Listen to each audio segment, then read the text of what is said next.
concentrated on anything but the wooden baseball bat that lay just a few feet away from him. On one end, it had bloody handprints on it. Prints too small to belong to a man. On the other end, there was more blood, and something else he didn't want to think about. Ezra, is she okay? Is she going to be okay? Lena asked quietly. Gruffly, he said, I don't know, baby. She's not conscious, but this didn't happen long ago. The blood. I think it's clotting up. Why would she? Tearing his eyes away from Hope, he looked at Lena. I don't know.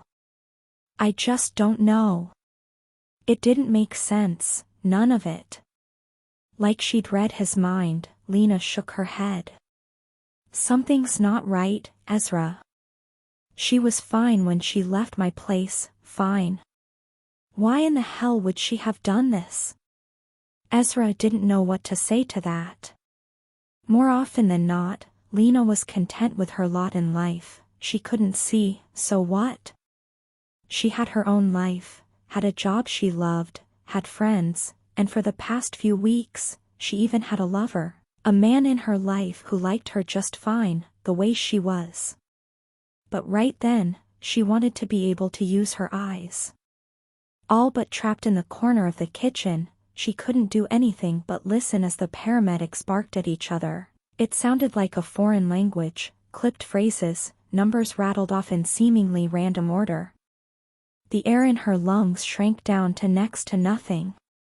All she could smell was the blood, like it lined the inside of her nose.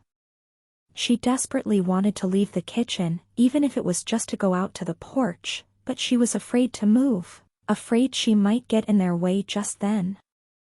Hope, had she really? No. Lena shook her head. Closing her eyes, she said quietly, no, even though she said it just to herself, it helped. It wasn't right, the pieces didn't fit. The paramedics had arrived in a loud, fast rush, and in a loud, fast rush, they were gone. The silence was so sudden, it left her head spinning. Reaching down, she touched her hand to Puck's head. Find Ezra, she murmured. Her head was spinning. Blood roared in her ears. Shock, she told herself. That was why she was still hearing the echo of paramedics talking. She crashed right into Ezra.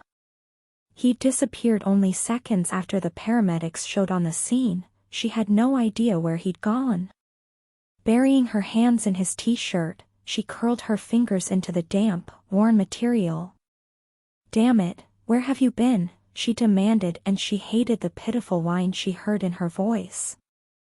Lena, he lifted his hands. They rested on her shoulders. When he leaned in and pressed his lips to her brow, she sighed and relaxed against him. I'm sorry. I think I'm freaking out a little bit here. Where in the hell is Law? A loud, booming voice drifted from somewhere close. BP is stable, swallowing, Lena pulled back. Okay, she had heard that. And that was not one of the paramedics who had been working on Hope, either. So it was another paramedic. And if there was another paramedic here, that meant there was somebody else hurt. No. Oh, no. Tension mounted inside her, turning her muscles rigid. Ezra. Where is Law? She asked, her voice soft, all but soundless. He stroked his hands down her arms. We found him in his office, Lena. He. Somebody worked him over pretty bad. The paramedics are with him, getting him ready to take to the hospital. Whoa, she licked her lips. What do you mean, somebody worked him over? He's been beaten. Bad. No, Lena shook her head. That's just bullshit. He was just over at my place. A couple of hours ago. He was fine. Hope was fine. She went shopping. She had fun. Law is fine. Nobody would, no. Nobody would hurt him, she said, her voice breaking. I need to see him. I have to talk to him. You can't, baby. Not right now. Ezra caught her in his arms and pulled her close. The paramedics are taking him in, Lena. They have to get him to the hospital. He's been hurt really bad and they have to get him to the hospital. Hospital. Law. Oh, God, she whispered. Burying her face against the front of Ezra's shirt, she started to cry. Rocking her, Ezra stroked a hand down her slender back. The sobs racked her entire body, nearly choked her. Helpless in the face of her grief, he murmured to her, kissed her temple, and held her. There was nothing more he could do. When the paramedics rolled Law by, he lifted his head and stared at the battered face of Lena's best friend. No. There was one other thing he could do. He was going to find out who had done this. He didn't carry his badge anymore, but this shit? It was going to stop. There was a third body left in the house. There was no need for an ambulance, though. Crouching down by Prather's lifeless body, Nielsen sighed and tried to figure out just what in the hell was going on.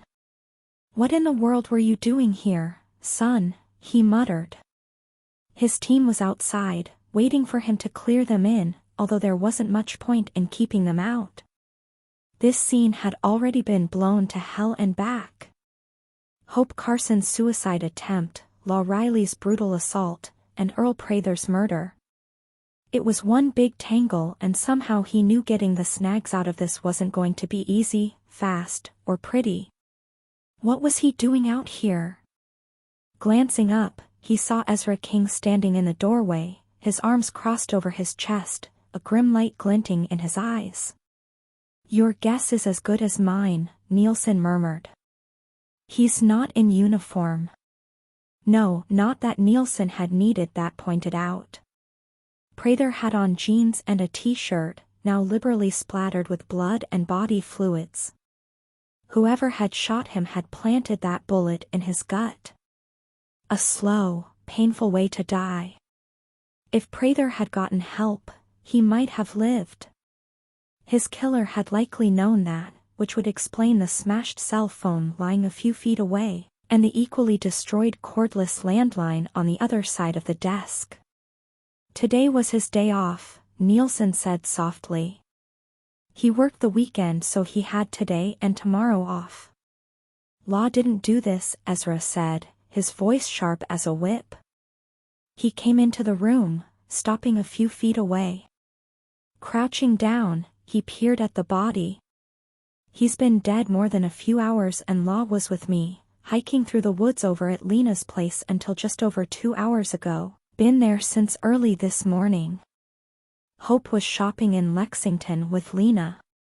You'll give a statement to that effect, of course, Nielsen said, nodding. No, he didn't think Law had done this. Law Riley could kill. Hell, most people probably could kill, under the right circumstances. But Riley would do it straight and quick. Prather had suffered for some time before he died. Had crawled around trying to get out of the room, to a phone to call for help, that much was evident in the blood smears all over the place. His killer had tormented him with the pain of his impending death, Nielsen suspected.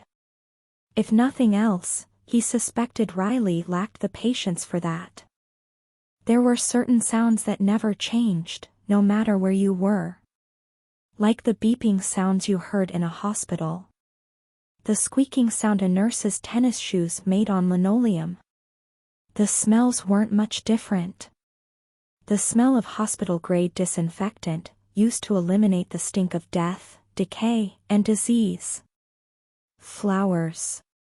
The bland foods. Hope knew, before she even opened her eyes, that she was in a hospital. Trying not to panic, she lifted her lashes and stared around the room, tried to remember what she was doing there. But she couldn't. Couldn't remember, couldn't think. She remembered Law, they'd been at Lena's house. She thought. Driving back to Law's place. The rain. And then, nothing. Just a blank. The harder she tried to remember, the more scared she became. The fear wrapped around her, suffocating her, a fist around her throat. It hazed her vision, clouded her head. Dazed, barely aware of what she was doing, she started to clamber out of the bed. Law. She needed to find Law. He was in trouble. Where? Something dark, it tried to creep in on her vision.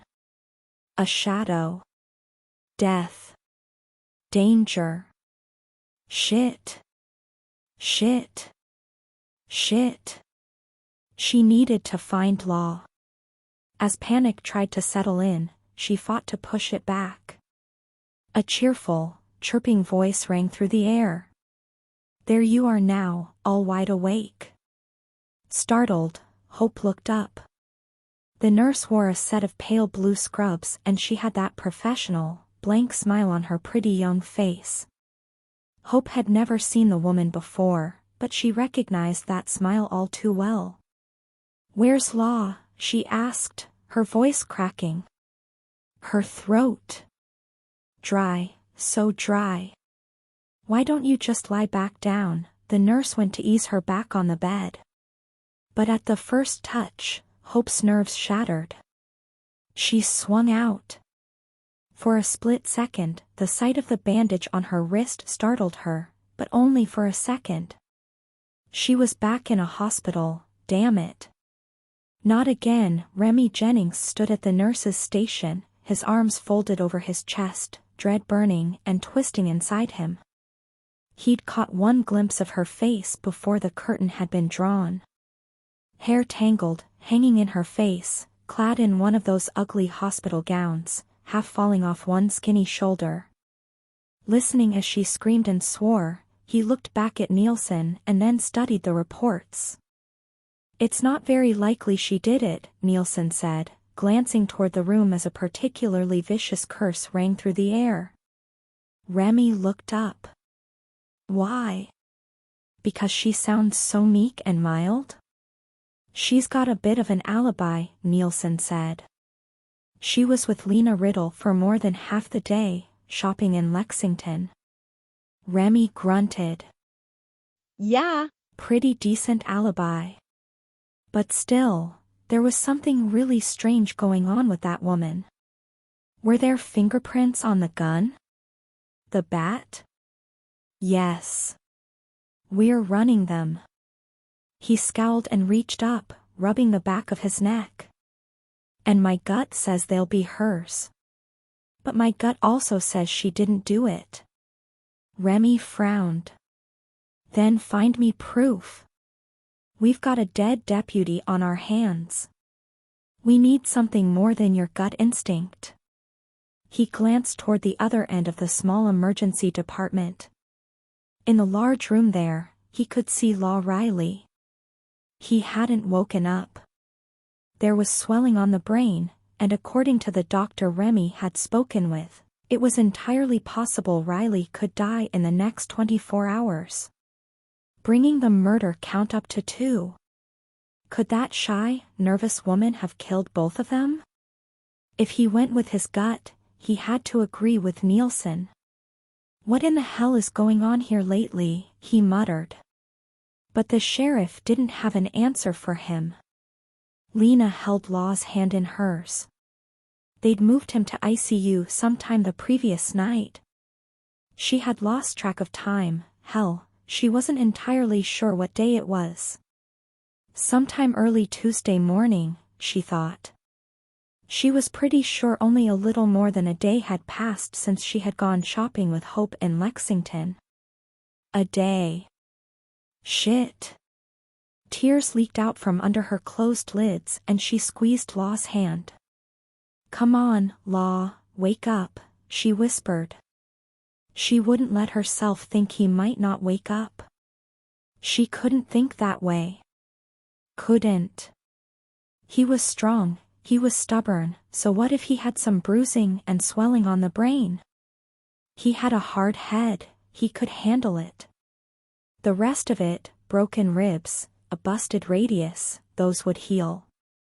Bruising and swelling on the brain shouldn't even slow him down. A sob slipped out of her. Damn it, wake up, she snapped. But he made no sound. Made no move. Sighing, she sat up and wiped the tears from her face. Time was slipping away from them, she knew. She didn't know much about medical shit, but she vaguely remembered hearing something about the fact that the more time passed without him waking up, the worse it got. In her mind, that meant he'd already been out of it too long. Way too long. A door opened and she heard the heavy tread of shoes, a familiar gait. The feet paused at the foot of the bed and she shifted to face the visitor. Any change? Sheriff Nielsen asked, his voice quiet. No, I didn't think so. He sighed. Ezra's dozing out in the waiting area. Your dog looks kind of pissed about being out there instead of in here with you. At least this way, Ezra can take him outside every little while, Lena murmured. An awkward silence fell and finally, the sheriff cleared his throat. Ah, Ezra said you were in Lexington most of the afternoon shopping with Hope. Yes. You're sure you were in Lexington? Lena rolled her eyes. We don't have a Target anywhere around here, do we? No. Did you buy anything? Lena shrugged. Hope did most of the buying. I think I bought a CD. She bent down and grabbed her backpack, only to stop. Yeah. I did, but I left it at home. The receipt as well? Yes. Tapping her fingers on her knee, she asked, Why do you want to know? What's going on? Come on, man. Wake up, now. You had me dragging my butt out of bed to go help your friend, now it's your turn. She needs some help, Law, and she needs it in a bad, bad way. It was Lena's voice. Law would know her voice anywhere. But he couldn't figure out what she was talking about. What friend? And why did he have to wake up now? He was so fucking tired. Drifting away, he tuned her voice back out. A hand caught his. Squeezed. Hard. She's in trouble, Law. They are saying she put you here. Come on, Law. You can't let them do this. Wake up. They are going to put her away, they are saying she's crazy. Hope isn't crazy, Law. You need to wake up and tell them that. Hope. Crazy, fuck, not this shit again. Something stirred in the back of his mind. Memory. Hope, standing in his hallway. A look of fear flashing across her face. Shit. Pain exploded through his head as he tried to think. Groaning, he went to lift his hands to cradle his head, but he couldn't even move. Weak as a kitten. The low, pitiful sound would have been more suited to a baby animal instead of a grown man. But it was Angel's music, as far as Lena was concerned. Resting a hand on his chest, she trailed her fingers up, touched his cheek. Hey, you awake in there? She asked, trying to sound teasing, joking. She was just a breath away from tears. He grunted. Then sighed and shifted. And his hand, the one she still held, squeezed hers. 24 hours later, Law Riley sat up in his bed, with the aid of the adjustable head of the bed and a few pillows. Staring at the sheriff, he said quietly, "You want to run that by me again? I might have to arrest her. They also want a psychiatric evaluation, and she's being held in the psych ward for the time being," Nielsen said. He looked completely disgusted as he said it, but it didn't help Law's state of mind at all. "Stop it. All of it," Law snarled. "And get her out of the damned psych ward." "I can't," Nielsen said. "I tried to keep this from happening, but her prints were all over the gun that shot Prather, and all over the baseball bat that was used to clobber you. I saw Prather lying dead in my office before somebody hit me, and she was gone all fucking day, so she didn't kill him," Law said, trying not to lose his temper. "He'd get her out. He would. She'd be fine. She didn't do this to me. I was looking at her when somebody hit me from behind.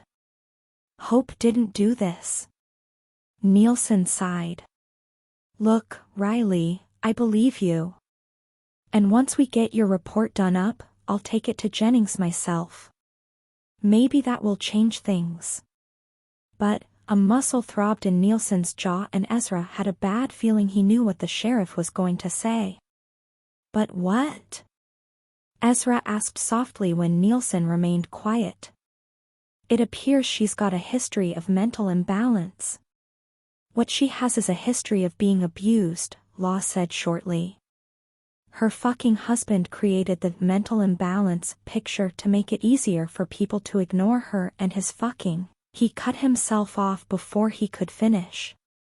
That was Hope's private business. She probably wouldn't thank him for sharing it."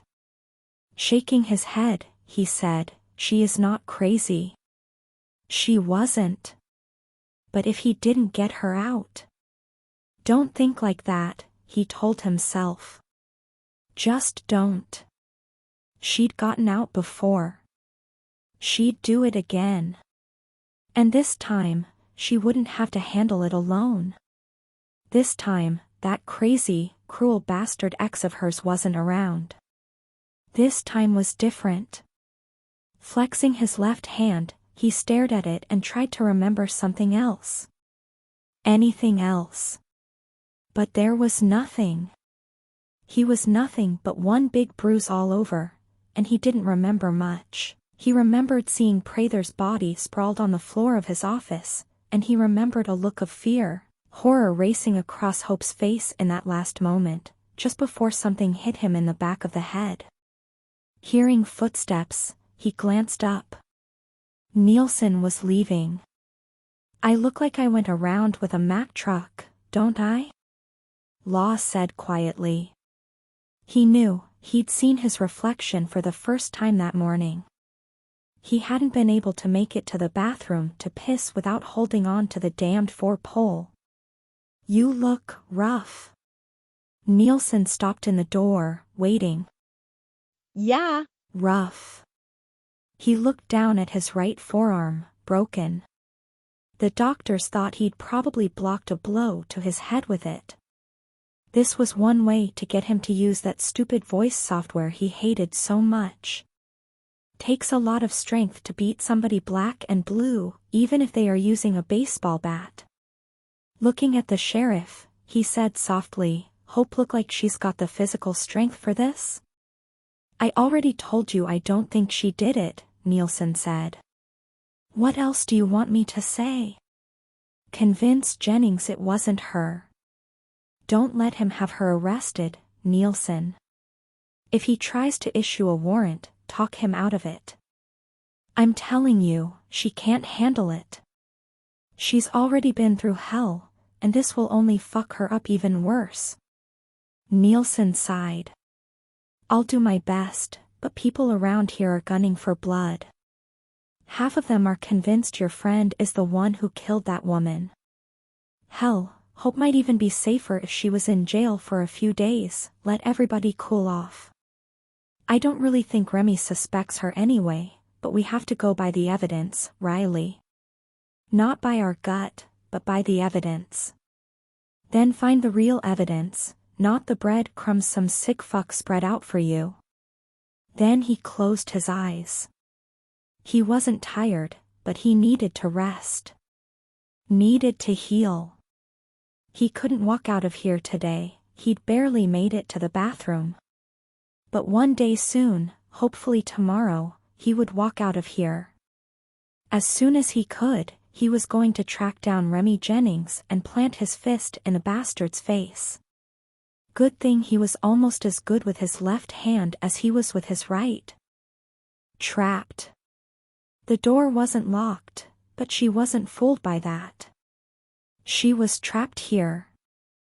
Hope curled up on the bed, staring at the plain white walls and trying not to think. As long as she didn't think, Hope was mostly okay. Lena had come by earlier, told her what the nurses wouldn't. Law was okay. He'd woken up and he was talking. That was all that mattered, really. Law was okay. 2 different shrinks had tried to talk to her, but Hope was tired of talking to shrinks. She wasn't crazy, was so tired of them trying to tell her she was. She'd lived through that already, and she was almost certain she'd rather die than do it again. Almost.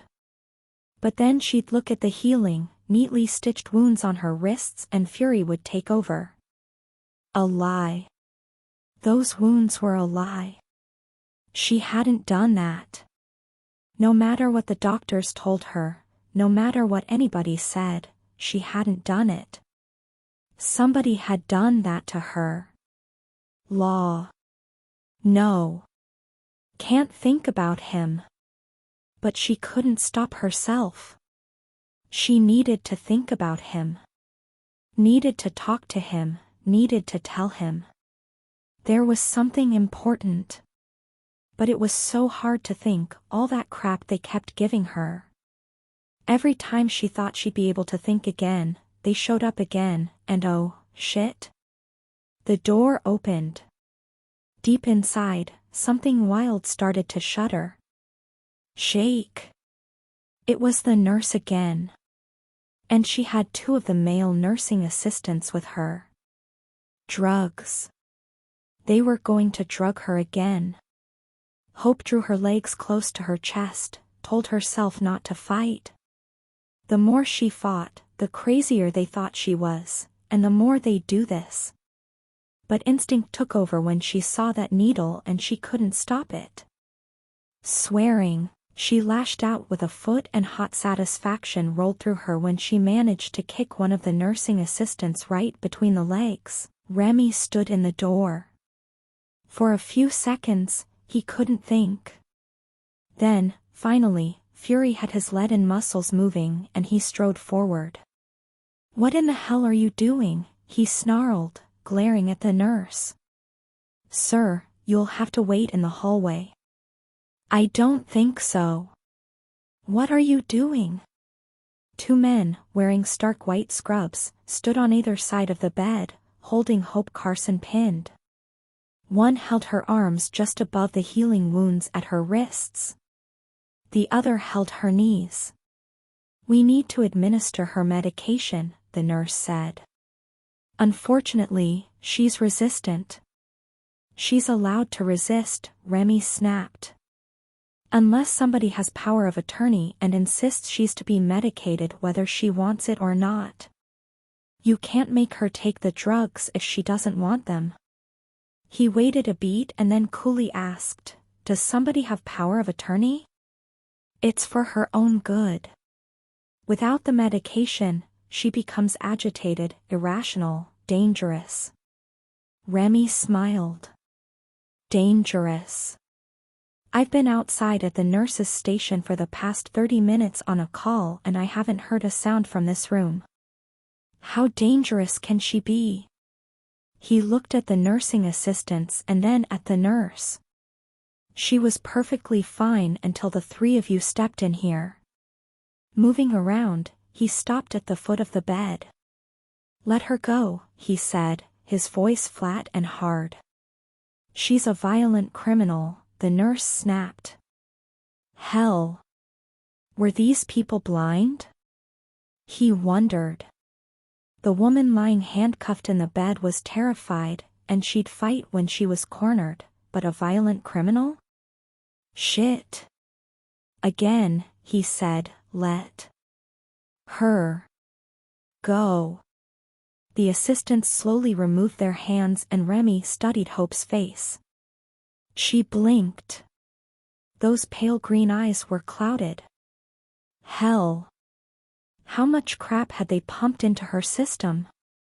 Do you know where you are? He asked softly. The nurse snapped, she won't talk. She hasn't talked to anybody since they brought her to the unit. Hope curled her lip and gave the nurse a look of such withering disgust that Remy had to hide a smile. Then she looked at him and swallowed. Yes, she said, her voice raspy and rough. I know where I am. Do you know why? Her lashes drooped low over her eyes and she sighed, her narrow shoulders rising and falling. I don't want to talk to you. She glanced at his face and then lay down, drawing the blanket over her shoulders. I don't want to talk to anybody. Fair enough. But I do want you to answer this question, and it's important. Do you want any more medication? To keep you calm? For your own good? Hope sat up and this time, though her eyes were still clouded, they snapped with fury. I don't need medicine. If they wouldn't keep sticking me with needles, they wouldn't need to worry about calming me down, either. No, to answer your question, I don't want any more medication. Then she shot the nurse a look of pure, undiluted disgust.